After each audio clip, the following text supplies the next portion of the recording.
Niyati wants to ask some questions. So yes, Niyati, I'm unmuting you. Please raise your hand.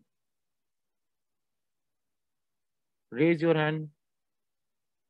Yes, now you can ask the Sir, question. I want to ask, sir, that you have sent the exercises of civics and history in first chapter. When the test is going on, you have sent the exercises. So I have done, but now that you have sent in true false fifth question, where it was written false. So it's true or false? Which chapter Sir, in first chapter, of I'm history? seeing the question.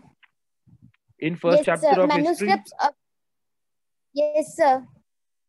Okay, manuscripts of a country found in another country tell us about their commercial relations in the ancient times. Yes, it is true. Okay, sir. It is true. Okay. Answer, answer civics chapter 1, Civics chapter true, false. Civics chapter 1, true false. Yes. Which Sir, one? in first part, Hmm. sir, first part, Hmm. the air was written people visit Kovalam and Workla, which are famous hill stations in Kerala. So, sir, आपने जब पहले send करी थी वो true लिखा हुआ था उसमें, और जब आपने अब सेंड करी उसमें फॉल्स लिखा हुआ है. ये मैंने आपको पहले कब सेंड करी थी? सर, जब टेस्ट चल रहे थे तो हम लोगों ने आपसे मांगी थी तो आपने सेंड कर दी थी. अच्छा, नहीं तो ये फॉल्स है। मैंने अगर भेजा था ऐसे, वैसे मैंने इस चैप्टर की एक्सरसाइजेस भेजी नहीं है जहां तक मुझे याद है। लेकिन अगर मैंने भेजी हैं तो ये फॉल्स होगा, क्योंकि कोवलम और वर्कला जो है ये बीचेस हैं, हिल स्टेशन नहीं है। ठीक है। Okay sir, thank you. Okay, welcome. Sir, sir जो केरला के उसमें दे रखा है केस स्टडी में, वो हम्म। मैंने कल ऐसे पढ़ा था जब मैंने एक्सरसाइजेस करनी थी. हम्म। तो उसमें लिखा हुआ है Kovalam and Varkala and many other stations of Munnar. नहीं नहीं नहीं नहीं, उसमें लिखा हुआ है people from all over the world come to visit the famous beaches such as Kovalam and Varkala, the backwaters in Elipe and Kumarokum, the Periyar National Park, and the scenic hill station of Munnar. तो hill station Munnar है, backwaters यानी reverse वगैरह जो है वो एलिपी और कुमारकुम है, Periyar national park है जहाँ पे सारे एनिमल्स पाए जाते हैं, और कोवलम एंड वर्कला बीचेस हैं वहां की। Okay sir, thank you. Okay, welcome. Okay, so now yes, Niyati, I'm muting you now. Okay. Soumya is saying, sir, Rishita is saying, sir, you haven't sent the seventh fill up as I told you. Yes, Rishita, of which chapter was the seventh fill up? Please raise your hand and ask and inform me which seventh fill up was that? Of which chapter? Yes, Rishita. Sir, history chapter 5. History chapter number 5. Okay, which Yes, is sir. seventh fill up? Yes, sir. Okay, ठीक है। तो हम इसमें during later Vedic period in the वैदिक society. Yes, sir. Wait,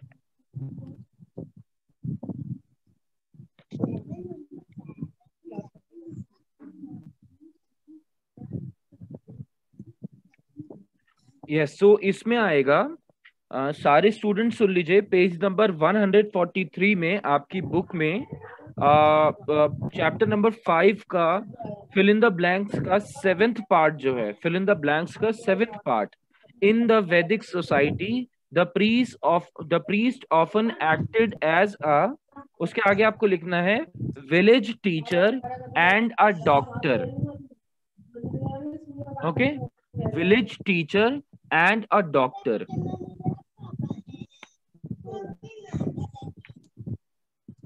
समझ में आ गया सबके? Okay, sir. Thank you. Yes, आपको इसका आंसर पेज नंबर 139 की लास्ट लाइन पे मिल सकता है। अगर आप देखना चाहते हैं कि कहाँ से लिया गया है आंसर, तो पेज नंबर 139 में राइट साइड में जो सबसे नीचे फोटो बना हुआ है, शैरियट वाला फोटो, घोड़े वाला फोटो, उसके जस्ट ऊपर वाली लाइन में लिखा हुआ है वो answer. Okay sir, thank you. Okay, you welcome. Saumya Singh sir, जो हमारी जो कॉपी में क्वेश्चंस हैं, क्या सब्जेक्टिव में वही आएंगे, चैप्टर के बीच में से आएगा? अगर चैप्टर के बीच में से आया भी तो सौम्य वो शायद 1 नंबर का या 2 नंबर का आएगा।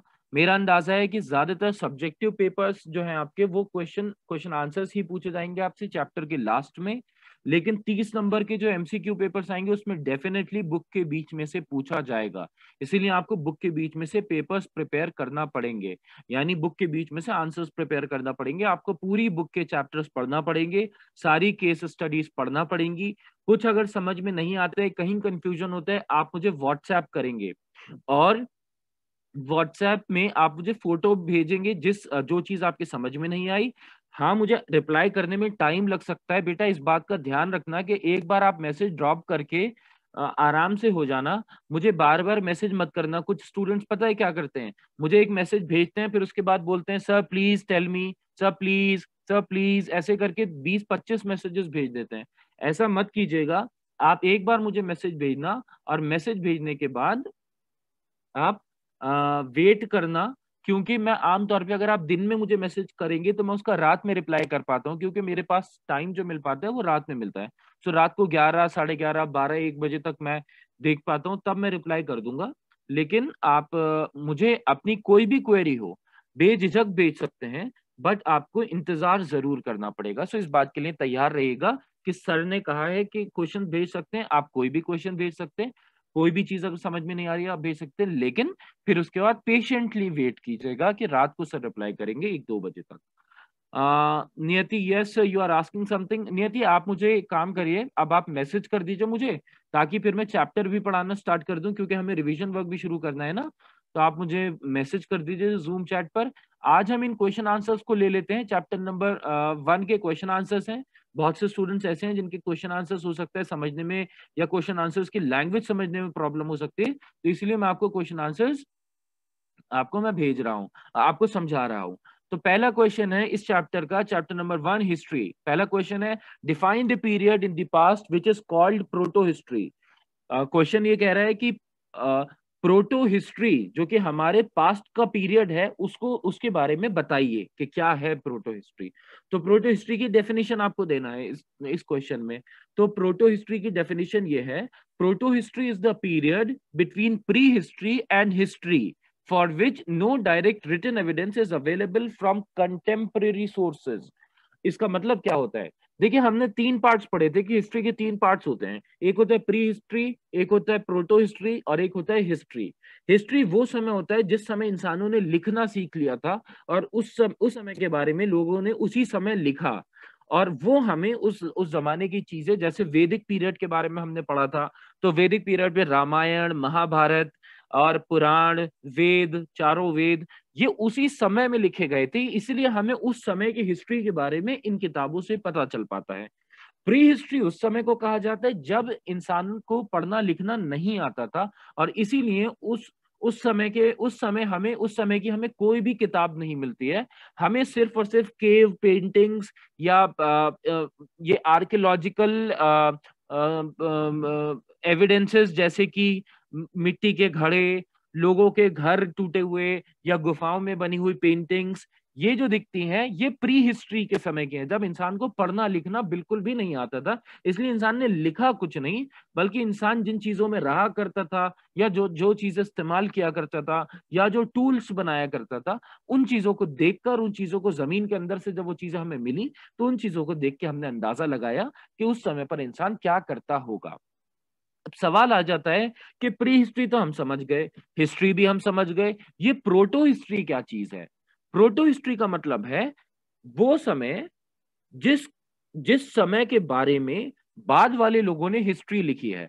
यानी उस वक्त पे तो लोगों को हिस्ट्री लिखना नहीं आती थी, उस समय के लोगों को लिखना पढ़ना नहीं आता था, लेकिन उनके बाद जो लोग आए, उन्होंने अपने एंसेस्टर्स के बारे में, या उन्होंने अपने से पहले वाले पीरियड के बारे में जो लिखा है, उसको प्रोटो हिस्ट्री कहा जाता है।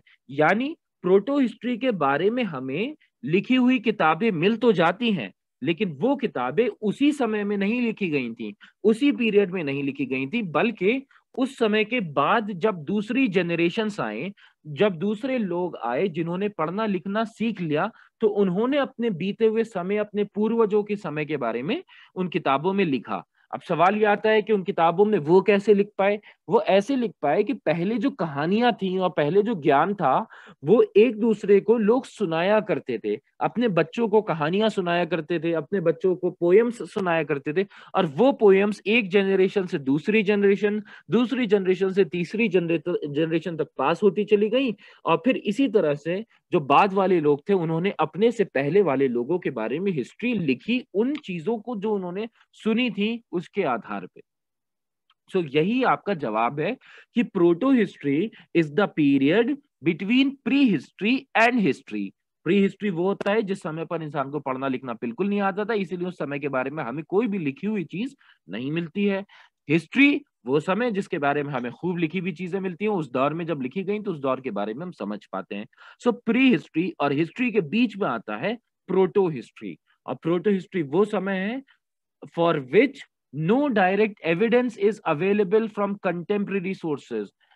ऐसा समय जिसके बारे में डायरेक्ट रिटन एविडेंस हमें कोई भी नहीं मिलता है उस समय के बारे में, यानी कोई भी उस समय के लोगों ने अपने आप कोई भी चीज उस समय के बारे में नहीं लिखी है, बल्कि बाद के लोगों ने उस समय के बारे में चीजें लिखी हैं। तो आप इसको ये भी लिख सकते हैं कि proto history is the period between pre history and history for which no direct written evidence is available from those times। ठीक है, फ्रॉम कंटेम्प्रेरी सोर्सेज की जगह आप लिख सकते हैं फ्रॉम दोज टाइम्स या फ्रॉम दैट पीरियड। तो आप इन दोनों में से कोई भी लाइन इस्तेमाल कर, कोई भी वर्ड इस्तेमाल कर सकते हैं, फ्रॉम दैट पीरियड या फ्रॉम दोज टाइम्स। दूसरा क्वेश्चन आ जाता है, why is chronology important in the study of past? कि हमें अगर अपने पास्ट के बारे में पढ़ना है तो क्रोनोलॉजी क्यों जरूरी होती है? मैंने आपको समझाया था ना कि क्रोनोलॉजी क्या होती है। क्रोनोलॉजी होती है कि जो चीजें पहले हुई उनको पहले लिखना हिस्ट्री में, फिर उसके बाद जो बाद में, उसके बाद जो चीजें उनको लिखना, फिर उसके बाद लिखना, यानी ईयर वाइज, समय के अनुसार, हर साल के अनुसार चीजों को हिस्ट्री में लिखा जाता है। वो क्यों जरूरी है? अब इन्होंने कहा क्रोनोलॉजी क्यों जरूरी है, अगर हमें हिस्ट्री के बारे में पढ़ना है, अगर हमें अपने पास्ट के बारे में पढ़ना है तो क्यों जरूरी है? तो इसके लिए पहली लाइन है, chronology is the order in which events take place. Chronology उस ऑर्डर को कहा जाता है जिस ऑर्डर में चीजें हुई थी, यानी जिस ऑर्डर में चीजें हुई, जो चीजें पहले हुई उसके बारे में पहले लिखा जाए, फिर जो चीजें उसके बाद हुई उसके बारे में उसके बाद लिखा जाए, फिर 10 साल बाद जो चीजें हुई तो 10 साल बाद लिखा जाए। इस तरीके से समय के अनुसार या सालों के अनुसार जो चीजें लिखी जाती हैं उसको क्रोनोलॉजी कहा जाता है। अब अगली लाइन में बता रहे हैं कि ये इंपॉर्टेंट क्यों है। Chronology is important in the study of history so we can make sense of events. ताकि हम, क्रोनोलॉजी हमारे लिए या हिस्ट्री पढ़ने के लिए इसलिए जरूरी है ताकि हम जो चीजें हुई थी उसका सही से मतलब बना पाए। We can make sense of events का मतलब है हम सही तरीके से मतलब बना पाए, viewing them in the order in which they took place, और उनको उसी तरीके से देख पाए जिस तरीके से वो चीजें हुई थी। यानी जिस हिसाब से वो चीजें हुई उसी हिसाब से यदि हम उसे पढ़ेंगे तो हमारे लिए चीजों को समझना आसान हो जाएगा। To understand why things happen and see how humans progressed over time। और ये समझ पाए कि चीजें हुई तो हुई क्यों, क्योंकि अगर आज कोई चीज हो रही है तो उसका कोई ना कोई कारण बीते हुए समय में मिल सकता है। इसीलिए पहले अगर हम बीते हुए समय को पढ़ेंगे तभी हम समझ पाएंगे कि आगे जाकर के अगर कोई चीज हुई तो कैसे हुई। जैसे अगर हम ये पढ़ेंगे कि सारे हिंदुस्तानी एक साथ मिले थे, सबने अपने धर्म, अपनी जातियां, अपने स्टेट्स, अपनी भाषाएं, सबको भुलाकर अपने आप को सिर्फ भारतवासी माना था, और सारे लोग अब एकजुट होना शुरू हो गए थे और अंग्रेजों के जुल्म के खिलाफ सबने आवाज उठाने की कोशिश शुरू कर दी थी। अगर हम ये वाला पीरियड पढ़ेंगे कि गांधी जी ने, अंबेडकर जी ने और जितने भी हमारे देश के बड़े बड़े लीडर्स थे, उन्होंने मिलकर कैसे देश के सारे लोगों को भारतीय होने का गर्व महसूस कराया, भारतीय होने का एहसास कराया, और उसकी वजह से सारे लोग यूनाइट होना शुरू हो गए। अगर हम ये वाली हिस्ट्री पढ़ेंगे तभी हमें आगे जाकर के समझ आएगा कि हमारा देश अंग्रेजों से आजाद होने में कैसे कामयाब हुआ और 15 अगस्त 1947 को कैसे हमें आजादी मिल गई। तो एग्जाम्पल दिया है मैंने ये आपको, और इसीलिए अब आपकी समझ में आया होगा कि क्रोनोलॉजी जरूरी क्यों होती है। क्रोनोलॉजी जरूरी इसलिए होती है ताकि हम चीजों का, हम हिस्ट्री में चीजें कैसी हुई उनका मतलब समझ सके। जैसे हमने अपनी हिस्ट्री की शुरुआत कैसे करी थी, पहले हमने ये समझा कि इंसान कैसे जानवरों से इंसान बना, फिर हमने ये समझा कि इंसान शुरुआती दौर में कैसे जंगलों में रहा करता था, फिर हमने ये देखा कि कैसे पत्थर बनाना शुरू कर दिए, फिर हमने ये देखा कि पत्थरों से बेहतर पत्थर बनाना शुरू कर दिए, फिर हमने देखा कि पत्थरों के अलावा इंसान ने घर बनाना सीख लिए, फिर हमने ये देखा कि इंसान ने खेती करना सीख ली, फिर हमने देखा कि खेती के साथ साथ इंसान ने घर के आसपास और कई सारे घर बनाने लगा तो गांव बसने लगे, फिर हमने देखा कि गांव में से ही कुछ गांव इतने बड़े हो गए कि वो शहर बनने लगे, और कुछ शहर इतने बड़े हो गए कि वो महाजनपद बन गए। फिर हमने देखा कि वैसे तो आदि जो ग्रुप विलेज में ग्रुप था उसका अपना एक चीफ हुआ करता था, लेकिन जब महाजनपद बने तो उनका राजा होने लगा। फिर हमने देखा कि कैसे एक सिविलाइजेशन बनी जिसका नाम हड़प्पन सिविलाइजेशन था, जिसमें एक बहुत बड़ा राजा हुआ करता था और बहुत बड़ी सिविलाइजेशन थी। फिर हमने उसी सिविलाइजेशन में पढ़ा कि कैसे बेहतरीन घर बने हुए होते थे, कैसी नालियां बनी हुई होती थी, कैसे ग्रेन्स को स्टोर करने के लिए स्टोर हाउस बने हुए होते थे, कैसे राजा के लिए या प्रीस्ट के रहने के लिए सिटाडेल बना हुआ होता था, कैसे लोगों ने भगवान की उपासना करना शुरू कर दी थी। फिर हमने वैदिक पीरियड के बारे में पढ़ा कि कैसे वैदिक पीरियड में आर्यंस ने इंडिया में आकर के रहना शुरू किया। तो आप देख रहे हैं कि हम जब सीक्वेंस के हिसाब से पढ़ते हैं चीजों को, कि जो चीजें पहले हुई उनके बारे में पहले पढ़ा, फिर जो चीजें आगे हुई उनके बारे में बाद में पढ़ा, फिर उसके आगे जो चीजें उसके बाद पढ़ा, तो हमें चीजों का मतलब समझ में आना लगता है और हमें चीजें समझ में आने लगती हैं कि अच्छा ऐसी हुई थी चीजें। और फिर हमें ये भी पता चलता है कि अच्छा क्यों हुई थी वो समझ में आने लगता है कि अच्छा इंसान ने पत्थर के हथियार बनाना सीख लिए थे, औजार बनाना सीख लिए थे, इसीलिए इंसान को मिट्टी खोदना आ गई, और जब इंसान को मिट्टी खोदना आ गई तो इंसान ने खेती करना सीख ली। तो इस तरीके से हम हल्के हल्के समझ पाए कि कैसे इंसान ने जानवर से लेकर के इंसान तक बनने के साथ साथ डेवलप्ड ह्यूमन बीइंग तक बनने का सफर कैसे तय किया, और इंसान ने कैसे समय के अनुसार प्रोग्रेस किया, यानी how humans progressed over time, यानी समय जैसे जैसे बीतता चला गया वैसे वैसे कैसे इंसान प्रोग्रेस करता चला गया, कैसे इंसान कामयाबी हासिल करता चला गया, कैसे इंसान पहले से और ज्यादा डेवलप होता चला गया।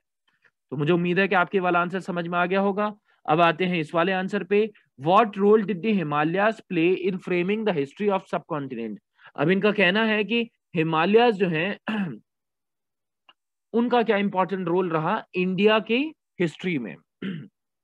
तो पहला सवाल है, पहला पॉइंट है, Himalayan mountain range acted as a natural barrier separating India from the Central Asian countries. अब सेंट्रल एशियन कंट्रीज कौन कौन सी है पहले ये समझ लेते हैं। जैसे चाइना हो गया, किर्गिस्तान हो गया, तजिकिस्तान हो गया, मंगोलिया मंगोलिया हो गया, ये सारे एरियाज जो है ये सेंट्रल एशिया कहलाते हैं, सेंट्रल एशियन कंट्रीज कहलाते हैं। अब ये कह रहे हैं कि हिमालय के जो पहाड़ हैं, जो इतने ऊंचे ऊंचे पहाड़ बने हुए हैं, उन्होंने एक बैरियर का काम किया, एक नेचुरल बैरियर का, यानी इसको इंसान ने नहीं बनाया बल्कि भगवान के बनाए हुए बैरियर का काम किया, जिसने इंडिया को सेंट्रल एशियन कंट्रीज से सेपरेट कर दिया। अब इससे फायदा क्या हुआ, इंडिया जब बाकी के जो सेंट्रल एशियन कंट्री से जब उनसे सेपरेट रहा तो उससे फायदा ये हुआ कि आगे जाके आप हिस्ट्री में पढ़ेंगे कि एक बहुत बड़ा किंगडम था जिसका नाम था मंगोल किंगडम। तो मंगोल्स जो थे वो बहुत ज्यादा पावरफुल थे, तो वो सब जगह कब्जा करते चले गए लेकिन इंडिया के ऊपर कब्जा नहीं कर पाए। और इंडिया के ऊपर कब्जा नहीं कर पाने के पीछे की वजह यही थी कि इंडिया के बीच में और उनके किंगडम के बीच में माउंट एवरेस्ट और हिमालयास के पहाड़ आते थे। तो ये पहाड़ इतने बड़े थे कि इनको पार कर पाना काफी मुश्किल था। तो इस वजह से इंडिया सेंट्रल एशियन कंट्रीज से बटा रहा, जिससे हमें काफी फायदा मिला, हमारे पर आसानी से कब्जा नहीं हो सका। सेकंड पॉइंट है, various passes of Himalayas have served as linking routes since ancient times. साथ ही साथ में जिन देशों के साथ हमें ट्रेड करना चाहिए था या जिन देशों के साथ हमारे अच्छे संबंध थे, तो हिमालयाज के पहाड़ों में कुछ रास्ते बने हुए हैं, माउंटेन पासेस बने हुए हैं, जिनके थ्रू इंसान उन देशों में जा पाता था और वहां के लोग हमारे देशों में आ पाते थे, और इस तरीके से हमारा ट्रेड उन देशों के साथ हो पाता था। यानी फायदा क्या हुआ कि जिस देश से हम दूर रहना चाहते थे, वो देश, उस देश के बीच में तो हिमालयाज आ गए जिसको पार करना मुश्किल था। और जिन देशों से हम रिश्ता रखना चाहते थे, उन देशों में माउंटेन में पासेस बने हुए थे, यानी जगह बनी हुई थी जहां से हम उन देशों में तो जा सकते थे और वहां के लोग हमारे यहाँ आ सकते थे। So traders, merchants, soldiers, scholars, travellers used these routes to travel one place to another. अब जो ट्रेडर्स थे, मर्चेंट्स थे, ट्रेडर्स और मर्चेंट्स कहा जाता है बिजनेसमैन को, सोल्जर्स कहा जाता है फौजियों को, स्कॉलर्स कहा जाता है उन लोगों को जो पढ़ने लिखने के लिए इधर से उधर ट्रैवल करते हैं, एंड ट्रैवलर्स, और ट्रैवलर्स कहा जाता है उन लोगों को जो घूमने के लिए एक जगह से दूसरी जगह जाते हैं। तो वो इन रूट्स के थ्रू, इन माउंटेन पासेस के थ्रू एक जगह से दूसरी जगह पर ट्रैवल करते थे। अब उनकी ट्रैवल करने से फायदा क्या हुआ? उनके ट्रैवल करने से फायदा ये हुआ कि जब यहाँ के लोग वहां जाते थे, वहां के लोग यहाँ आते थे, तो उससे फायदा क्या हुआ? Ideas, cultures and habits brought up by these people have contributed Indian culture to become rich। ये लोग जो दूसरे देशों के हमारे देश में आते थे, तो वो अपने साथ जो अपने आइडियाज लेके आते थे, अपने कल्चर्स, रीति रिवाज लेके आते थे, या अपने हैबिट्स, जो उनके खाने पीने की आदतें थी, जो नए खान पान वो बनाया करते थे, तो वो चीजें जब वो इंडिया आए तो अपने साथ उनके साथ उनके आइडियाज, उनके कल्चर्स, उनकी हैबिट्स भी आई, जिनकी वजह से इंडियन कल्चर और ज्यादा रिच होता चला गया। तो इंडिया का कल्चर और रिच हो गया। इसीलिए इंडिया के कल्चर में आप देखते हैं कि कितनी सारी डाइवर्सिटी हमें देखने को मिलती है, क्योंकि बहुत सारे खाने, बहुत सारे धर्म, बहुत सारी भाषाएं, बहुत सारी लैंग्वेजेस के अलावा ये बोलते हैं खाने पीने, और साथ ही साथ में ड्रेसेस, बहुत सारे म्यूजिक, बहुत सारे अलग अलग टाइप के डांस फॉर्म्स, वो हमें इंडिया में इसीलिए दिख पाते हैं क्योंकि इंडिया के अलग अलग एरियाज में बहुत सारे फॉरेनर्स आके रुकते थे, और वो अपने साथ अपने रीति रिवाज, अपनी संस्कृति, अपने सोच लेकर आते थे, जिसने इंडिया के कल्चर को और ज्यादा रिच बना दिया। आगे आते हैं क्वेश्चन नंबर 4 पे। आप लोगों के मैसेजेस एक सेकंड देख लें, फिर क्वेश्चन नंबर 4 पे देखेंगे।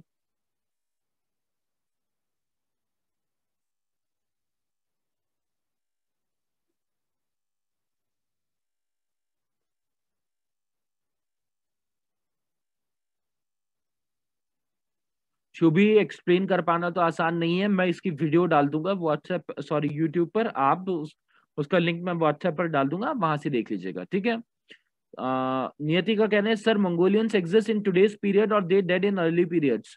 नियति, मंगोलियन रूल अब नहीं है। जो मंगोल्स एक्चुअल में रूल करते थे वो वाले मंगोल्स अब नहीं पाए जाते हैं। ऋषिता का कहना है sir what is merchant? Merchant का मतलब होता है ट्रेडर्स। मर्चेंट्स कहा जाता है उन लोगों को जो एक जगह से दूसरी जगह पर सामान ले जाकर के बेचा करते थे। अच्छा, अब क्वेश्चन नंबर 4 जल्दी से पढ़ लेते हैं। How are the secular literary sources different from religious literary sources?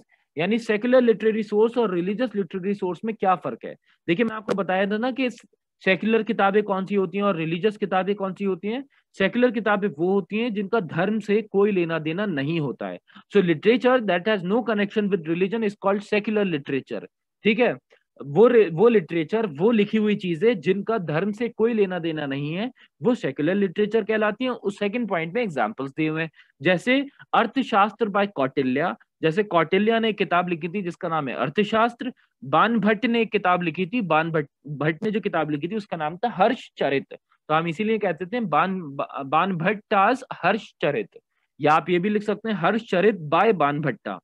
जैसे यहाँ पे लिखा अर्थशास्त्र बाय कौटिल्य, ऐसे आप यहाँ पे लिख सकते हैं हर्षचरित बाय बान भट्ट। रिलीजियस लिटरेचर अब पढ़ लेते हैं। रिलीजियस लिटरेचर क्या होता है? रिलीजियस लिटरेचर होता है literature text on religious subjects are called religious literatures. यानी वो लिखी हुई चीजें जो धार्मिक चीजों पर, धार्मिक टॉपिक्स पर लिखी गई हैं, उनको धार्मिक लिटरेचर कहा जाता है या रिलीजियस लिटरेचर कहा जाता है। इसके लिए लिखना आसान नहीं है, इसके लिए एग्जाम्पल देना कोई मुश्किल नहीं है। फॉर एग्जाम्पल वेदास, रामायण, महाभारत, बात आसान है। आप कोई सी भी और एग्जाम्पल्स लिख सकते हैं इसमें, जो धार्मिक किताबें, उनका नाम आप लिख सकते हैं कि ये धर्म से जुड़ी हुई किताबें हैं, ये धार्मिक लिटरेचर है, रिलीजियस लिटरेचर है।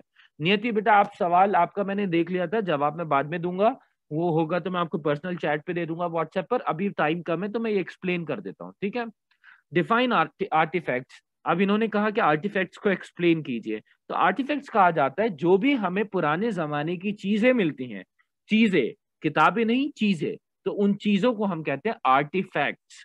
ठीक है, जैसे कि टूल्स यानी औजार मिलना, वेपन्स यानी कि हथियार मिलना, पॉट्स यानी कि मिट्टी की बनी हुई चीजें, बर्तन वगैरह, क्वाइंस सिक्के, ज्वेलरी, ज्वेलरी तो समझ ही लेते हैं आप लोग, ज्वेलरी किसे कहा जाता है। तो ये सारी चीजें आर्टिफैक्ट्स कहलाती हैं।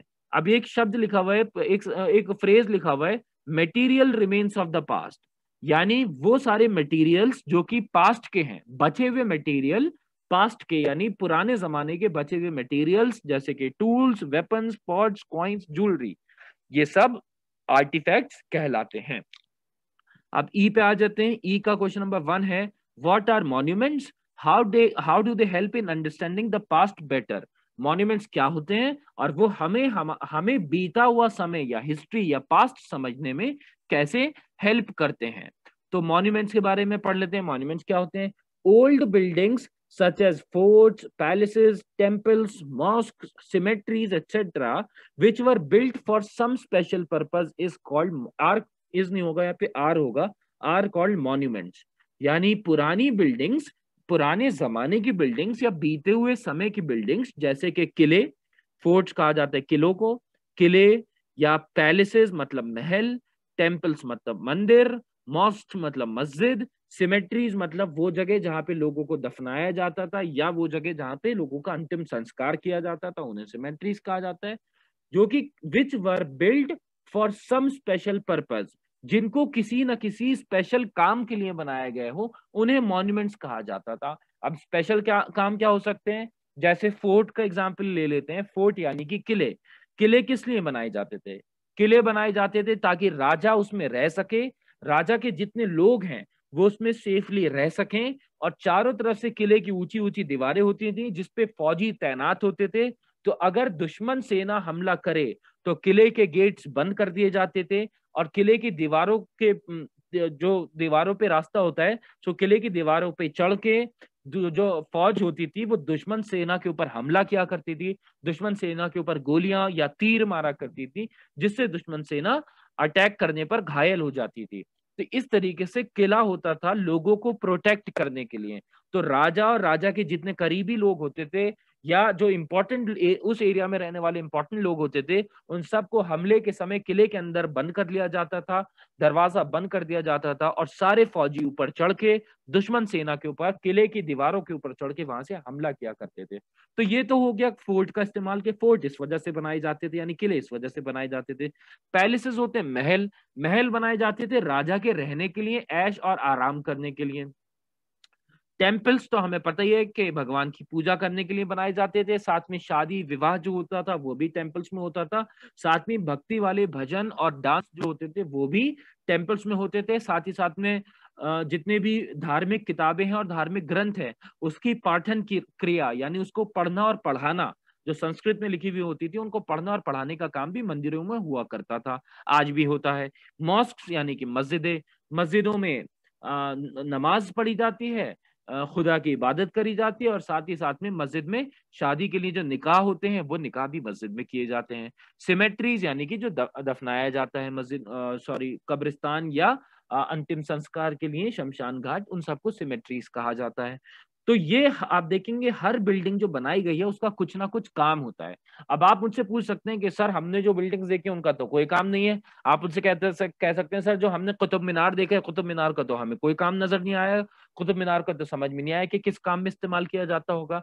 तो कुतुब मीनार या इस तरीके के जो टावर्स जैसे बनाए जाते थे वो आमतौर पे बनाए जाते थे विक्ट्री दिखाने के लिए कि हम जीत चुके हैं, तो जीत की पहचान के तौर पे या विक्ट्री के सिंबल के तौर पे वो ऊंचे ऊंचे टावर्स बनाए जाते थे। तो कुतुब मीनार भी एक ऐसा ही टावर था जो कि मोहम्मद गौरी के पृथ्वीराज चौहान को हराने के संबंध में बनाया गया था, कि मोहम्मद गौरी ने कहा था कि क्योंकि मैं जीत चुका हूं और पृथ्वीराज जैसे महान वॉरियर को और महान राजा को मैं हरा पाया हूं, तो अपनी इस जीत के सिंबल के तौर पे, इस जीत के पहचान के तौर पे कुतुब मीनार बनाया जाए।